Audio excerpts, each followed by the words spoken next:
তা বন্ধুরা দেখো চলে এসেছি আজকে আজকে এই ঘরে বসে সবজি কাটতে বসেছি। প্রচন্ড গরম লাগছে, বাইরে এত রোদের তাপ আজকে টেকা যাচ্ছে না গরমে, তাই এসির তলাতে বসলাম সবজি কাটতে। আর এখনো টিফিনও খাওয়া হয়নি, বুঝলে। আজকে খুব দেরি হয়ে গেছে, অনেক ওদিকে কাজ গুছাতে গুছাতে। আর টিফিনে কি নিয়েছি দেখো, দুধ আর রুটি, বুঝছো। তরকারি বানিয়েছি রুটির সাথে, কিন্তু আমি তরকারি দিয়ে খাবো না, তাই দুধ দিয়ে খাবো, তাই দুধ রুটি নিয়ে নিয়েছি। দুধ রুটিটা খেতে আমি খুব ভালোবাসি। আমার মতন কে কে ভালোবাসে অবশ্যই কমেন্ট করে জানাবে, কে কে দুধ রুটি খেতে ভালোবাসে। আমি কিন্তু খুব ভালোবাসি, বুঝলে। তাই খেয়ে এখন দুধ রুটি খাচ্ছি।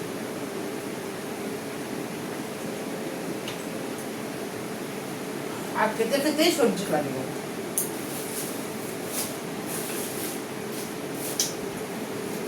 আজকে ইলিশ মাছ করবো বন্ধুরা, কালো জিরে পাতলা ঝোল করবো ইলিশ মাছের। কালো জিরা দিয়ে আর কাঁচা লঙ্কা বাটা দিয়ে আর বেগুন দিয়ে পাতলা ঝোল, সর্ষে বাটা দেবো না আজকে।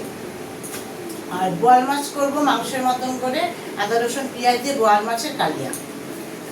আর করবো এখানে উচ্ছে, দেখো উচ্ছে কুমড়ো আর আলু একসাথে ভাজা করবো।